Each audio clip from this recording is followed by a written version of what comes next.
नमस्कार साथियों। अमेरिका में H-1B वीजा पर बड़ा संकट, ग्रीन कार्ड का रास्ता बंद करने का प्रस्ताव, वीजा अवधि 6 साल से घटाकर 2 साल, लॉटरी सिस्टम खत्म, हाई सैलरी को प्राथमिकता, ग्रीन कार्ड पाने का रास्ता पूरी तरह बंद, भारतीय प्रोफेशनल्स पर क्या होगा असर। यह अमर उजाला अखबार की कटिंग है। H-1B वीजा के जरिए ग्रीन कार्ड की व्यवस्था बंद करने का प्रस्ताव। अमेरिका में सत्तारूढ़ रिपब्लिकन पार्टी के कट्टरपंथी सांसद ने संसद में पेश किया विधेयक। वीजा अवधि 6 से घटाकर 2 वर्ष करने का प्रस्ताव। सारी चीजों पर विस्तार से नजर मारते हैं।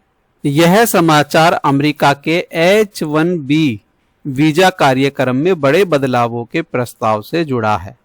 रिपोर्ट के अनुसार अमेरिका की रिपब्लिकन पार्टी के एक कट्टरपंथी सांसद ने संसद में एक विधेयक पेश किया है जिसमें H-1B वीजा के माध्यम से ग्रीन कार्ड यानी कि स्थायी निवास प्राप्त करने की वर्तमान व्यवस्था को समाप्त करने का प्रस्ताव रखा गया है।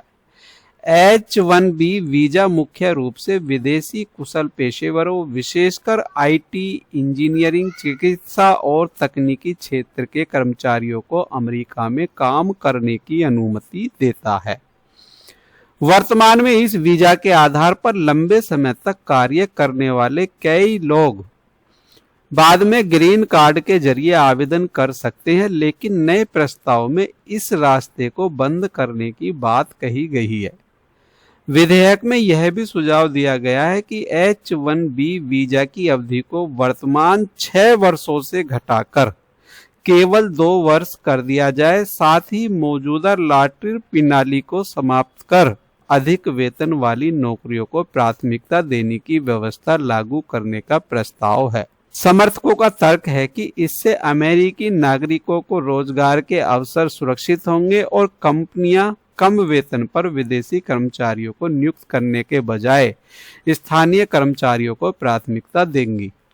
दूसरी ओर आलोचकों का मानना है कि इससे अमेरिका की तकनीकी कंपनियां, शोध संस्थानों और विदेशी प्रतिभाओं को आकर्षित करने की क्षमता प्रभावित हो सकती है।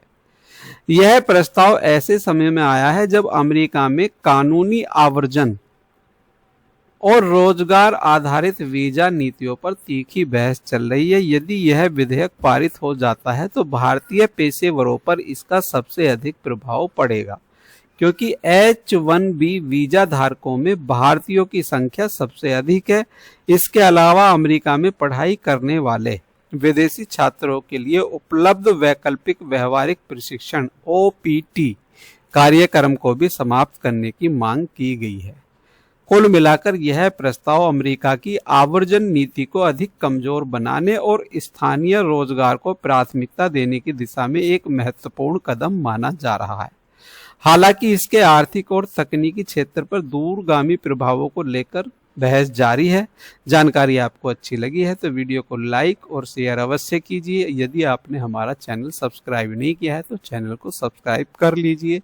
इसी तरह की नई अपडेट और नई जानकारी के साथ मिलेंगे। जय हिंद, जय भारत। धन्यवाद साथियों।